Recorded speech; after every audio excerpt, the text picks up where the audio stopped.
하나님께서 주시는 귀한 행복이 오늘 우리의 삶에 충만하게 함께 하시기를 예수님의 이름으로 축원드립니다.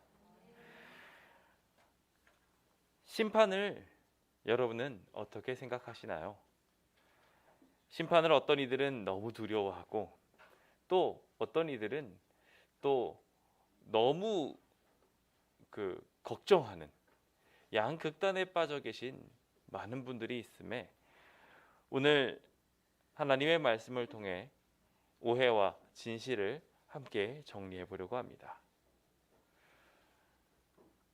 제가 얼마 전 목회자 협의회를 다녀오고 난 뒤 그 다음에 이렇게 마스크를 쓰고 살 수밖에 없게 되었습니다. 제가 함께 먹고 자고 했던 분이 코로나에 확진이 되셨고 또 그와 함께 계시던 분들이 다 코로나에 걸리셨거든요. 정말 신기하게 저는 아무렇지도 않습니다. 그래서 행여나 우리 성도님들이 걱정하실까봐 직접 병원까지 가서 검사를 받았지만 아무 이상이 없다는 결과와 통지서를 받았습니다. 하나님의 보호하심에 진심으로 감사드립니다. 그런데 제가 그럼에도 불구하고 이 마스크를 못 벗는 게 너무 속상합니다. 왜 그런고 하고 들어봤더니 세상의 검진 방법으로는 완벽하게 판단을 내릴 수 없다는 거예요. 그래서 잠복기가 얼마나 있는지 알 수도 없고 조금 있다가 또 발병을 할 수 있으니까 계속 조심하라는 겁니다. 이상합니다. 병원에 가서 돈까지 내면서 검사를 받았는데 알 수 없대요. 세상의 판단은 이와 같이 한계가 있습니다. 시원하게 괜찮아요, 안 괜찮아요 딱 정리를 해주면 좋겠는데 안타깝게도 세상의 방법들은 여기까지인 것 같습니다. 그러다 보니까 늘 우리는 마음 한켠에 찝찝함을 안고 살아갑니다. 여러분은 구원 받았습니까? 감사합니다. 그 확신이 흔들리지 않게 되기를 예수님의 이름으로 축원드립니다. 문제는 사단이 계속 우리의 마음속에 이상하게 믿음을 흔들리게 하더라는 것입니다. 그 흔들림에 우리가 빠지게 되면 안타깝게도 우리는 자꾸 저 깊숙한 곳으로 빠져들어갑니다. 절망의 늪으로 들어가기도 하고요, 죄의 구렁텅이로 들어가기도 합니다. 어떠한 방법으로든 잘못된 것입니다. 주님께서는 불확실한 것을 원치 않으십니다. 아주 명확하신 분이 우리 하나님이십니다. 주변에 어떤 이들을 볼 때 어떤 이들은 물에 술 탄 듯 술에 물 탄 듯 밍숭맹숭한 사람들이 종종 있습니다. 그래서 내가 좋다는 건데 싫다는 건데 그러면서 마음 졸이셨던 짝사랑 이야기들도 한번 느껴보신 적 있으실지 모르겠습니다. 맹탕같이 정확하게 표현하지 못하는 사람과 다르게 하나님은 매우 명확하신 분이십니다. 하나님은 우리를 사랑하십니다. 하나님은 우리를 구원하고자 하십니다. 하나님은 이 자리에 계신 모든 이들을 위하여 생명까지도 버리시는 분이십니다.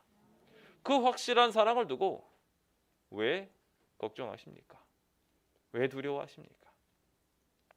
우리가 그렇게 걱정하고 두려워하는 이유는 하나님의 판결에 대해서 여전히 퀘션 마크를 찍고 있기 때문입니다. 정말 날 구원하실까? 정말 이렇게 죄도 많고 실수도 많이 하는 나를 사랑해 주실까? 이제 그 퀘션 마크의 꾸부정한 모양이 곧게 펴지게 되기를 예수님의 이름으로 축원드립니다. 심판에 대한 분명한 오해와 그리고 분명한 진실대로 구별해 가며 우리의 삶에 오해하게 살아가는 미지근한 인생이 이제는 뜨겁게 불타오르게 되시길 예수님의 이름으로 축원드립니다. 함께 요한복음 3장 17절에 있는 말씀을 읽으며 우리의 믿음을 확실하게 세워보고자 합니다. 함께 읽어볼까요? 시작. 하나님이 그 아들을 세상에 보내신 것은 세상을 심판하려 하심이 아니요 그로 말미암아 세상이 구원을 받게 하려 하심이라. 얼마나 명확합니까? 그렇죠? 명확합니까? 명확하지 않습니까? 근데 이렇게 목소리에 힘이 없으십니까? 다시 한번 물어보겠습니다. 하나님이 우리를 심판하시고 구원하시는 것 감사하십니까? 아멘. 심판의 본래 목적은 영생을 얻게 하려고 이 땅에 오신 것입니다. 그래서 주님께서 이 땅에 오셔서 이를 믿는 자는 이미 영생을 얻을 것이다도 아니에요. 얻을지도 모른다도 아니에요. 얻었고입니다. 요한복음 5장 24절에 말하고 있는 이 약속을 흔들리지 않고 붙드시기 바랍니다. 예수님을 믿은 자는 분명히 영생을 얻었습니다. 심판에 이르지 아니할 것이라고 약속하셨습니다. 주님의 구원을 향하여 나가게 될 그 귀한 약속이 오늘 우리에게 있을 것이라는 것 분명하게 알게 되시길 예수님의 이름으로 축원드립니다. 성경에 심판이라는 단어들이 등장을 하는데요. 그 단어는 먼저 히브리어를 살펴보면 미시파트랑 딘이라는 단어가 있습니다.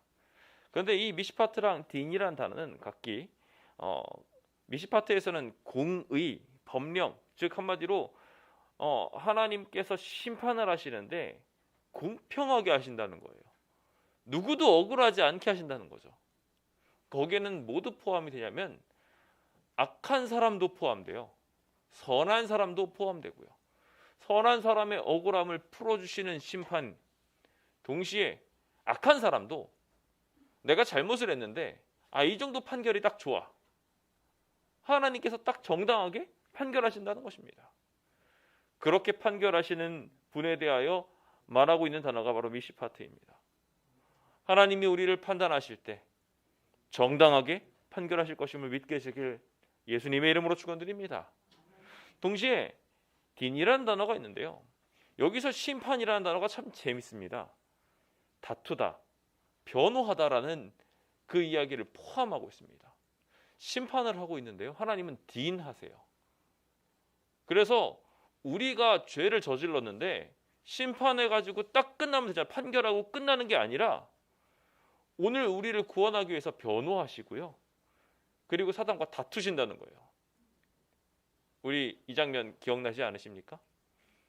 인간을 대표해서 대제사장 여호수아가 딱 섰을 때 자신의 죄악과 민족의 죄악들로 인해서 고개를 푹 숙이고 있으니까 하나님께서 사단과 다투시면서 우리를 변호하시는 이야기가 나오지 않습니까? 오늘 주님은 우리를 구원하기 위하여 심판하십니다. 우리를 변호하기 위하여 심판하시고 우리를 멸망에 이르게 하려는 사단과 다투기 위해서 심판하신다는 거 믿으시길 예수님의 이름으로 축원드립니다. 헬라어로 들어가서 크리마라는 단어는요. 재미있게도 그 이야기를 똑같이 담고 있습니다. 그래서 논의와 논쟁이라는 단어로 심판을 하기 위해서 주님께서 다투시고 변론하시는 이야기들을 그대로 담아 오늘 우리가 그대로 죄로 인하여 멸망당하지 않고 지금 이 순간에도 희망을 품을 수 있는 이유에 대하여 분명하게 말하고 있습니다. 동시에 여기에서는 그렇게 논의와 논쟁에 걸쳐서 최종 결론이 날 때 주님께서는 처벌도 하신다는 이야기도 같이 포함하고 있습니다. 오늘 이 모든 심판의 국면들이 우리의 삶에 잘 적용되게 되었으면 좋겠습니다. 주님께서는 지금 우리를 구원하기 위하여 오셨습니다. 그리고 우리에게 생명을 주시려고 지금도 다투고 변론하고 계십니다. 그런데 우리가 전혀 회개하지 않고 주님의 이러한 변호를 받지 않겠다고 은혜를 걷어차버리게 된다면 우리는 어쩔 수 없이 처벌을 받게 될 것입니다. 이 이야기를 다루는 것이 심판의 이야기입니다.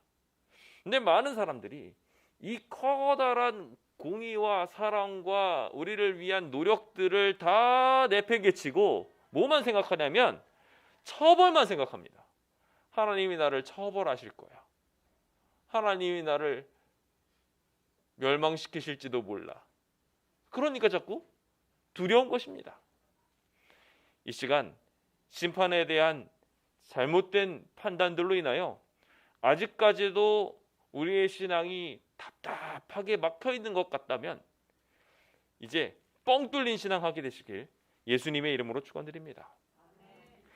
요한복음 5장은 계속해서 말하기를 내가 아무것도 스스로 할 수 없다라고 이야기하며 나는 나의 뜻대로 하는 것이 아니라 나를 보내신 이의 뜻대로 한다라고 이야기하며 주님의 심판이 의로운 이유에 대하여 말하십니다. 그러면서 주님의 계획도 예수님과 똑같이 하나님의 계획, 아버지 하나님도 아들 하나님과 똑같이 심판을 통하여 우리를 구원하고자 하신다는 것을 분명하게 말합니다. 예수님만 오셔서 십자가에 달려 돌아가시고 끝이 아니었어요. 하나님께서 동일한 뜻으로 어쩌면 그보다 더 큰 사랑을 가지고 아버지 하나님께서도 우리를 위하여 아들을 줄 만큼 큰 사랑을 베풀어 주셨고, 그 단절을 경험하고 목도할 만큼 우리의 구원이 절박하셨다고 분명하게 표현하고 있습니다. 하나님은 분명한 심판자이시며 죄를 없이 하시는 일을 통하여 우리를 구원하고자 하신다는 것 꼭 기억하게 되었으면 좋겠습니다. 그런데 그럼에도 불구하고 세상이 멸망을 선고받게 되는 이유가 있습니다. 여기 요한복음 12장 47절에 있는 말씀을 이 한 절만 딱 두고서 사람들이 막 되게 좋아합니다. 근데 48절까지 읽으셔야 돼요. 47절엔 이렇게 얘기되어 있어요. 사람이 내 말을 듣고 지키지 아니할지라도 뭐라고요? 하나님의 명령을 들었는데 안 지키더라도 내가 그를 심판하지 않는다. 그러니까 야 좋다, 신난다. 하나님 말씀 안 지켜도 돼. 그 얘기가 아닙니다. 항상 성경은 끝까지 읽으셔야 돼요. 내가 온 것은 세상을 심판하려 함이라 세상을 구원하려 함이로다. 그러면서 좋다 하는데 그 뒤에는요 이런 이야기를 분명하게 다루고 있습니다. 나를 저버리고 내 말을 받지 않은 자를 심판할 이가 따로 있다 라고 이야기하면, 내가 지금 한 이 말, 나는 너를 구원하려고 왔어, 내가 너를 살려주려고 해 라고 하는 이 이야기 자체가 그들을 심판하게 될 거라고 말하고 있어요. 하나님의 말씀을 끝까지 받아들이지 않고 구원의 기별들을 주었는데 나 필요 없는데요, 나 그거 관심 없어요, 그 말이 즉 하나님이 심판하는 게 아니고 하나님이 멸망에 대하여 선고하는 게 아니라 스스로의 입이 예수 그리스도의 선언을 거절하여서 결국 멸망을 받게 된다고 기록하고 있는 것입니다. 그러니까 여기서 우리의 오해를 명확하게 알아야 돼요. 하나님이 우리가 싫어가지고 우리의 죄들로 인해가지고 우리를 멸망시키는 게 아니라는 거예요. 분명한 거는 우리가 하나님이 싫어서 우리가 멸망받는 거예요. 심판은 그걸 판단하는 겁니다.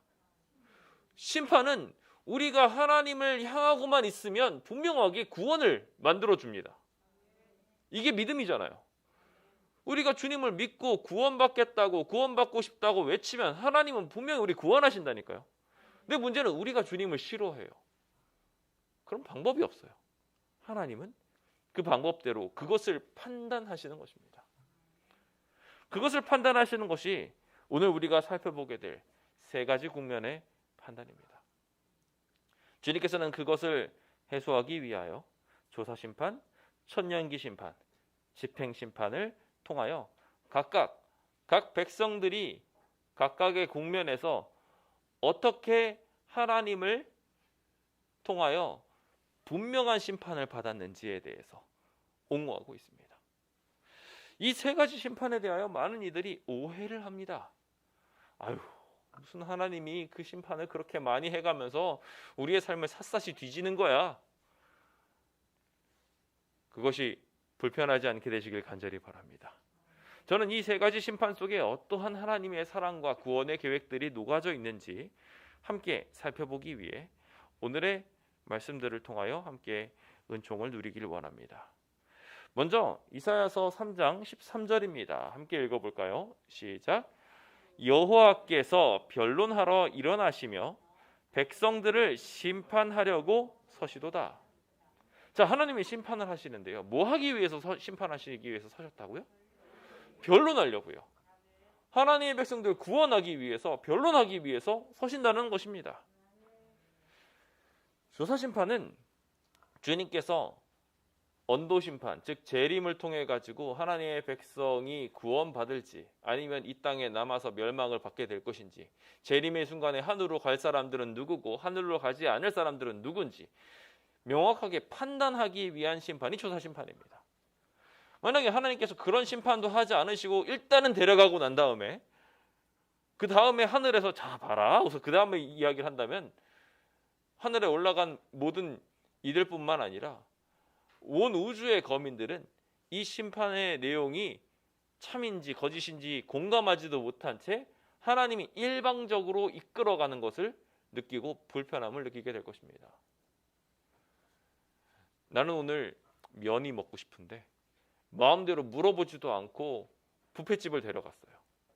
근데 뷔페집에 가보니 평소에는 면이 있는 줄 알았더니 거기 면도 없어요. 기분 좋아요, 안 좋아요? 물어보지도 않고 아무리 좋은 곳 데려가도요, 자기가 원하는 게 지금 있는데 그거 안 데려가면요 속상한 거예요. 하물며 하나님께서 우리를 구원하시는 영원과 관련된 판결을 내리시는데 우리한테 물어보지도 않고 주변 사람들한테 묻지도 않고 그것에 대해서 판단받지도 않고 그냥 휙 끌고 간다면 공감받으실 수 있는 존재가 아니시라는 거예요. 새롭게 대통령이 선출되었죠. 대통령이 공감을 받아야지 지지율이 올라가지 않겠습니까? 이 나라의 지금 지지율이 반토막이 나 있어가지고 앞으로 향취가 걱정이 됩니다. 기도를 많이 해야 돼요. 주님께서는요, 이거를 50%에서 멈추는 것이 아니라 100%로 만드시려고 하는 분이세요. 그러니까 주님께서는 모든 백성들한테 자신의 판단에 대해서, 자신의 모든 길에 대해서 펼쳐 놓으시고 알게 하시고 공감을 유추해내시는 분이시라는 거예요. 얼마나 깊은 사랑입니까? 그리고 그것을 위해서 더 나아가 무슨 일을 하고 계시냐면요, 지금 우리가 멸망을 향한 선택들을 하고 있을 때에도, 혹 우리가 죄악에 빠져서 넘어졌을 때에도 다시 우리가 고개를 돌려 주님을 딱 바라보게 되면 주님께서 다시 변호하기 시작하신다는 거예요. 얼마나 감사한 일입니까? 내 몸에 아직 여러 가지 죄악들이 잔뜩 묻어 있어도 괜찮아요. 우리가 하나님을 쳐다보는 순간 주님께서 씻겨주시거든요. 그 일을 하시는 일이 바로 이 조사심판이라는 것입니다. 성도들의 억울함을 회복시켜주시는, 성도들의 신원이 이루어지는 심판, 그 조사심판이 오늘 우리의 삶의 기쁨과 감사가 되시길 예수님의 이름으로 축원드립니다. 베드로전서 4장 17절은 이렇게 말합니다. 하나님의 집에서 심판을 시작할 때가 되었나니. 심판을 하게 될 때요, 어디서부터 시작한다고요? 하나님의 집에서부터요. 그래서 베드로는 이미 그때가 시작되었다고 생각하고 있었어요. 주님께서 하나님의 백성들의 집부터 그것을 판단하기 시작하면서 우리부터 먼저 하나하나 판결하고 그리고 나서 구원에 대한 약속들을 이루실 것에 대해서 확신하고 있었다는 거예요. 주님은요, 당신의 백성들을 구원하기 위해서 면밀하게 검토하십니다. 그들을 구원하기 위하여 모든 것들을 자세히 살펴보시는 분이세요. 그래서 주님께서는 책들을 잘 펼쳐 놓으시고 성도들을 위하여 모든 원한들을 풀어주시며 때가 이름에 성도들이 나라를 얻을 수 있도록 주님께서 그 심판을 이끌어가고 계신다는 것. 그것이 지금 이 순간에 하나님께서 하고 계신 우리를 향한 구원 사역이라는 것 꼭 기억하게 되시길 간절히 바랍니다. 주님께서는 지금 구원하기 위해서 그냥 가만히 누워 계신 거 아니에요. 아무것도 안 하시는 거 아니에요. 지금 이 순간에도 아주 치열하게 법적 논쟁을 펼치고 계셔요. 제가 요즘에 법과 관련된 일들을 자꾸 하다 보니까 이게 얼마나 어려운 건지 새삼스럽게 알게 됐어요. 능력 있는 변호사한테 딱 가잖아요. 그러면 능력 있는 변호사 사무실이 어떻게 되는 줄 아십니까? 서류들로 꽉꽉 차 있어요. 얼마나 많이 쌓여있는지 몰라요. 검사가 한 사건을 배당받으면 물론 간단한 사건들이야 요만할지 모르지만 사건 하나를 가지고 이만큼 서류를 가지고 와가지고요, 그걸 가지고 판단을 해야 돼요. 엄청나게 많은 자료들을 열심히 면밀히 살펴보는 것, 정말 어려운 일입니다. 그러고 보니까 저도 저희 교회를 위해서 낸 서류들만 곰곰이 생각해봐도 두껍기가 한량이 없더라고요. 하나님께서는요, 지금 이 순간에 우리를 위해서 그 서류들을 보고 계십니다. 하늘에 있는 책들을 펼쳐 놓으시고요, 그것들 중에 우리에게 유리한 것들은 없나 막 뒤지고 있는 거예요. 지금 저희 변호사님도 우리 교회 사건들을 보면서 유리한 거는 없을까 하고 그 많은 서류들을 보면서 판단 하나, 변론 하나 하기 위해서 지금 저희가 2008년부터 있어서 만들어진 모든 서류들을 다 하나하나 검토하고 계셔요. 저도 그 과정을 똑같이 했습니다. 제가 보니까 그 서류가 얼마나 많은지 몰라요. 제가 재무실에 일부만 갖다 놨는데 재무실 한 칸이 꽉 차, 서류 책장 하나가 꽉 찰 정도로 책이 많아요. 근데 그거 말고도 전자문서로 된 것도 가득가득 있습니다. 주님께서 우리 하나 구원하시려고 그 서류들 다 돌아보고 계십니다. 우리 구원하시기 위하여 것들을 살피고 나서 결과적으로 주님께서는 우리들이 나라를 얻을 수 있도록 만들어 주실 것입니다. 그 귀한 심판이 지금 이 순간 이루어지고 있으며 그 귀한 노력이 지금 이 순간 우리를 위하여 있다는 것 꼭 기억하게 되시길 예수님의 이름으로 축원드립니다. 우리가 이번 첫 번째 판단에서 패배하고 난 뒤 얼마나 좌절했었습니까? 억울했잖아요. 말이 됩니까? 164평이 10평으로 환원된다는 게 말이 안 됐잖아요. 주변 사람들 다 말이 안 된대요. 기사 나간 걸 보니까 주변 많은 사람들이 말이 안 된다고 다 댓글을 잔뜩 달았어요. 이 억울함을 판단해 주신 재심제도가 있어서 얼마나 감사합니까? 우리가 항소를 했고 그 항소를 지금 진행을 하고 있지 않습니까?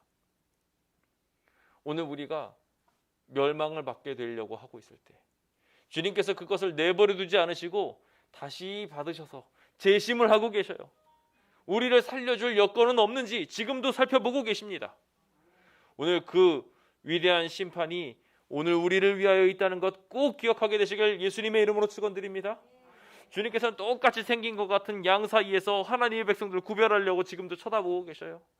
순양들과 순염소 사이에서 비슷비슷해 보이는데 그것들 다 골라내려고 지금도 애쓰고 계셔요.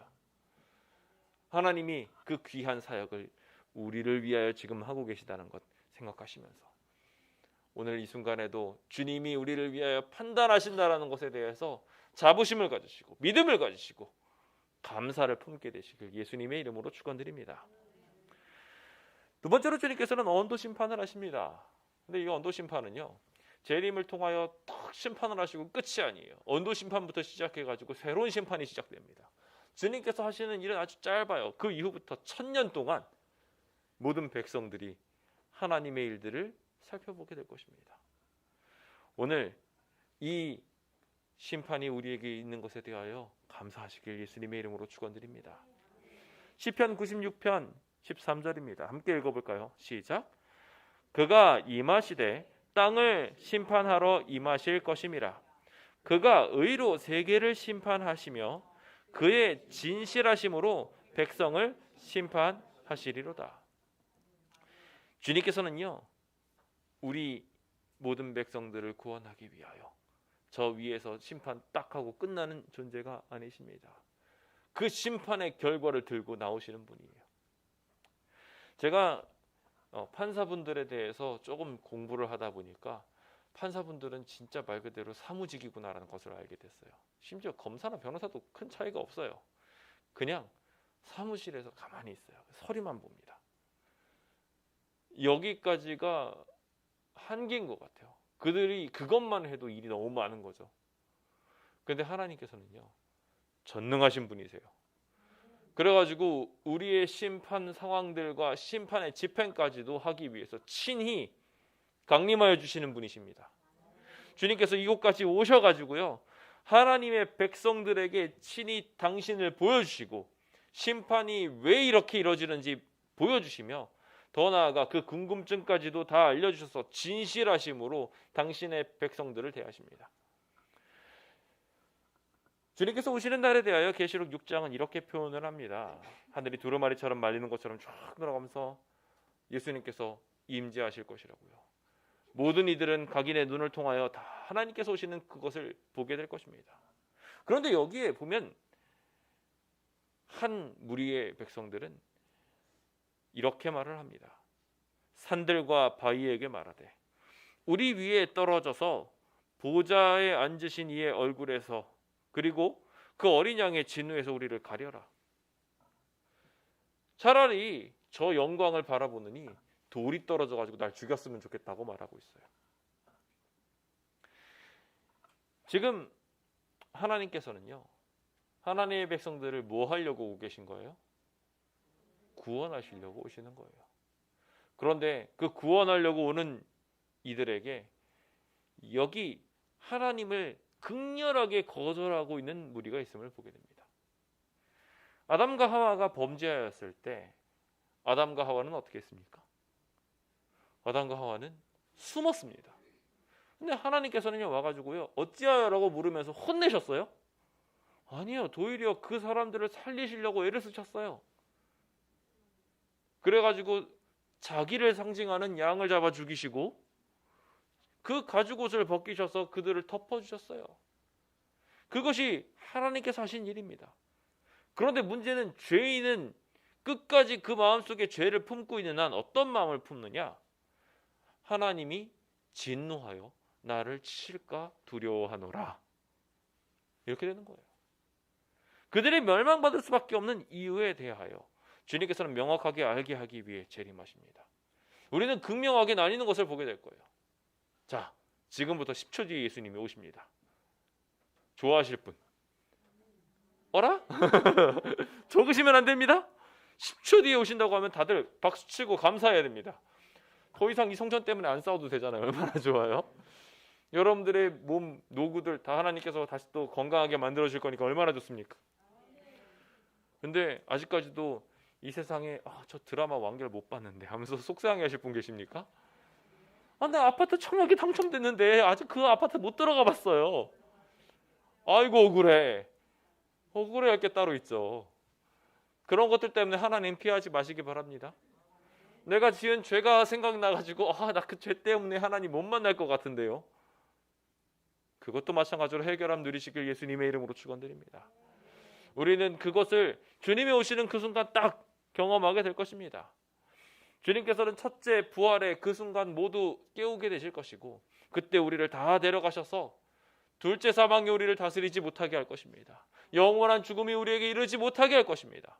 그 일을 언도하기 위하여 지금 오셔서 우리를 구원하실 것이라는 것입니다.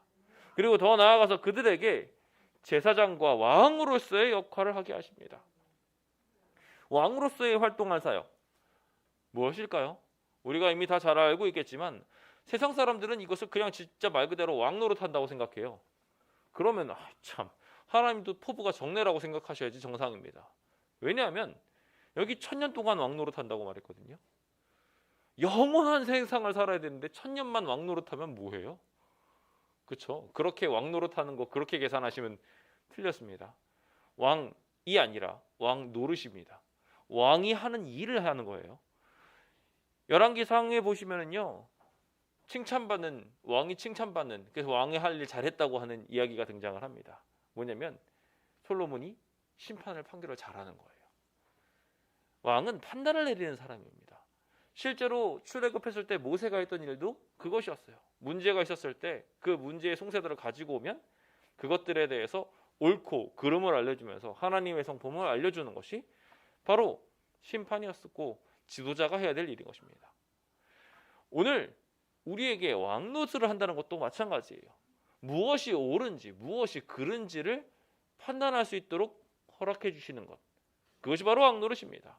즉 1000년 동안 저 하늘에서 하나님의 제사장이자 왕으로서 멸망받은 사람들의 삶을 들여다보고 왜 이 사람이 구원받지 못했는지 알게 되고 구원받는 이들의 삶을 뒤돌아보며 하나님께서 어떠한 은혜를 베푸셨는지를 확인하게 되는 일, 그것을 판단하게 되는 일. 심지어 성경에서는요. 하나님께서 자신의 심판을 판단받기 위해서 우리에게 내놓으신다는 이야기도 표현하고 있다니까요. 지난번에 한번 말씀드린 적도 있죠. 오늘 그 일을 위하여 주님께서 우리의 삶에 오셔서 언도 심판을 내리시고 1000년기 동안 우리에게 판단받으신다는 것에 대하여 감사하시길 예수님의 이름으로 축원드립니다. 주님께서는요. 모든 우리의 궁금증을 해소해 주실 거예요. 구원과 관련된 모든 문제들을요. 이상하네요. 삼손은 자살하듯이 기둥을 콱 물었는데 삼손이 왜 믿음의 조상에 들어가 있고 지금 여기 와 있죠? 평생 방탕하러 산 것 같은데 왜 구원받았을까요? 궁금해가지고 퀘션 마크를 찍으신 분들한테 주님께서 그거 다 펼쳐서 보여주실 거예요. 왜 구원받았는지. 그리고 동시에 저 사람은 멸망받을 사람이 아닌데 왜 멸망을 받았을까요에 대한 가장 억울한 부분들도 확인시켜 주실 거예요. 행여나 그러서는 안 되겠지만 우리의 가족들 중에 우리의 이웃들 중에 친구들 중에 이 땅에 못 온 사람들이 있다면 왜 그들이 이곳에 오지 못했는지에 대해서 그리고 그것이 얼마나 큰 은혜인지에 대해서도 알게 만들어 줄 것입니다. 고린도서 6장은 그것을 분명하게 말하고 있죠. 성도가 세상을 판단할 것을 너희가 알지 못하느냐. 세상도 너에게 판단을 받겠거든 지극히 작은 일 판단하기를 감당하지 못하는 것 어리석은 일이다 라고 이야기를 하며 오늘 우리에게 아주 커다란 약속이 주어져 있음을 분명하게 보여주며 우리에게 믿음을 가지고 살아가야 됨을 분명하게 설명해 주고 계십니다. 그러므로 성도 여러분, 주님께서 모든 궁금증을 해소시켜줄 구원의 날에 대하여 확신하시고 감사하게 되시길 예수님의 이름으로 축원드립니다. 마지막으로 집행심판, 천년기가 마무리될 때 새 예루살렘 성과 내려오게 될 때 주님께서는 최종적인 상급을 우리한테 주시기 위하여 이 땅에 오십니다. 그런데 주님께서 그 최종적인 심판을 내리시기 전에 멸망을 하시는 일들을 보고서 많은 이들이 오해하고 두려워합니다. 주님께서 그 영원한 심판을 내리심으로 악인들을 도말하게 될 때 우리는 어떤 감정일까요? 어떠실 것 같으세요? 자, 제가 새 하늘과 새 땅을 딱 타고 내려왔습니다. 근데 하나님께서 딱 이제 창문을 통해서 다 우리가 지금 지구를 쳐다보고 있는데 지구에 보니까 우리의 친척과 이웃이고 우리가 판단 다 하긴 했지만 저 악인인 사람들이 막 모여 있어요. 그리고 우리를 향해서 막 악의를 드러내면서 막 우리를 쳐들어오려고 해요. 어떤 감정이실 것 같으세요? 그 감정에 대해서 우리가 이해해야 돼요. 그리고 그 감정에 대해서 분명하게 알고 하나님께서 어떠한 마음가짐을 가지고 심판하려고 하시는지 분명하게 기억하셔야 됩니다. 주님께서는요, 그것을 사랑으로 분명하게 심판하신다는 것 기억하게 되시길 예수님의 이름으로 축원드립니다. 시편 127편 2절이죠. 우리가 잘 아는 말씀 함께 읽어보겠습니다. 시작. 너희가 일찍 일어나고 늦게 누우며 수고의 떡을 먹음이 헛되도다. 그러므로 여호와께서 그의 사랑하시는 자에게는 잠을 주시는도다.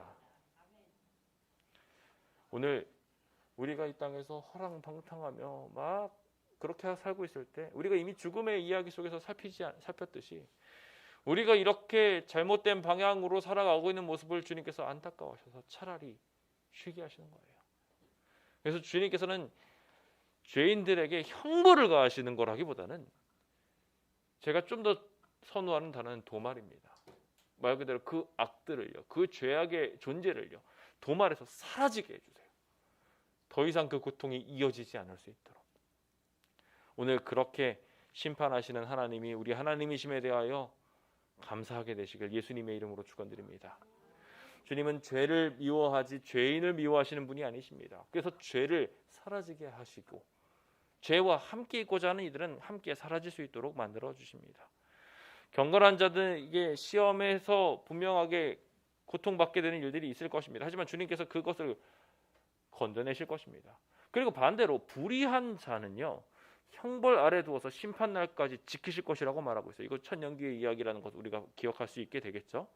그래서 그들이 불의한 상태로 그대로 심판날 최종 집행 언도가 이루어질 때까지 기다리게 될 것이며 최종적으로 주님께서는 그 심판을 이루게 심판과 멸망의 날에 보존해 두었던 모든 이들을 깨우셔서 최종 심판을 하시게 될 것입니다. 그것에 대하여 요한복음 5장 29절은 악한 일을 행한 자는 심판의 부활로 나오리라 라고 말씀하고 계시죠. 그 심판의 부활로 나온 이들을 주님께서는 그 진노의 심판 앞에서 하나님이 죄를 얼마나 미워하시고 얼마나 이 악에 대하여 싫어하셨는지에 대해서는 명확하게 보게 될 것입니다. 그 부분에 대해서 우리가 무시해서는 안 됩니다. 그냥 단순히 사랑으로 그들을 더 이상 고통받지 않게 하기 위해서 도말한다는 이야기로 그냥 끝내면 안 돼요. 죄는요, 죄고요. 주님께서는 그 죄로 인해서 하나님의 백성들이 고통스러워했던 것에 대해서 잊지 않으십니다. 반드시 심판하시고 그것에 대하여 형벌하실 것입니다. 그런데 그 형벌이 우리가 생각하는 그 지옥처럼 영원하게 이어지지 않을 것이며 동시에 그 일들을 통하여 우리의 억울함이 풀리고 동시에 멸망받는 이들도 더 이상 죄 가운데 다른 이들을 더 이상 상처 주지 않으며 스스로를 괴롭히지 않도록 사라지도록 만들어지는 일, 그것이 바로 불과 유황으로 사라지게 되는 심판인 것입니다. 하나님께서는 그 심판을 통하여 우리를 억울하게 한 모든 이들을 향하여 분명하게 심판하실 것입니다. 그리고 죄가 다 사라지고 영원한 죽음도 사라지며 더 이상 고통 없고 슬픔 없는 사망과 음부도 다 불못에 던져지는 그러한 둘째 사망이 마지막 집행심판 천년기가 마무리되어질 때 이루어지게 될 것입니다. 다시 사망하는 일이나 애통하는 것, 곡하는 것, 아픈 것 더 이상 있지 않게 되는 영원한 행복의 나라로 만들기 위해 주님께서 모든 죄의 흔적들을 도말하여 주실 것입니다. 그러니 마지막 집행심판도 우리가 우주에서 내려다 봤을 때 하나님께서 그들을 다 도말하시는 모습을 보고 아 끔찍하다 이런 생각이 들까요? 아니면 하나님의 은혜를 느끼게 될까요? 그게 정상이라는 거예요. 은혜를 느끼도록 만드시는 방식으로 주님께서 심판하실 것입니다. 오늘 그리고 그것을 통하여 다시는 사망과 고통과 괴로움이 없는 세상을 재창조하시는 장면을 우리 마음속에 그리게 될 것입니다. 부디 그 아름다운 기적이 우리의 삶에 잘 적용되게 되기를 예수님의 이름으로 축원드립니다. 여러분들에게 질문을 드립니다. 아직도 심판을 두려워하고 계십니까? 이제는 더 이상 우리의 신앙이 답답한 가운데서 이루어지지 않게 되기를 예수님의 이름으로 축원드립니다. 우리가 주님 편에 서게 되면 심판은 도리어 기다려지게 될 것입니다. 명확한 판단을 내리고 당신은 코로나에 걸리지 않았으니까 마스크 벗어도 돼요. 이제 더 이상 걱정하지 마시고 사세요. 만약에 이 판단 기준이 명확하다면요, 우리 마스크 다 안 쓰고 살아도 됐을지도 몰라요. 그렇죠?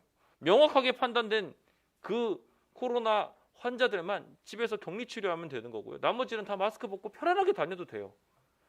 구체적으로 지금 판단을 명확하게 할 수 없으니까 그러니까 우리가 지금 마스크 끼고 있는 거거든요. 이 땅에서 우리가 답답한 이유는요, 심판이 명확하지 않아서 답답한 거라는 거예요. 그러므로 성도 여러분, 주님께서 명확하게 판단해 주실 때 기뻐하고 감사하게 되시길 예수님의 이름으로 축원드립니다.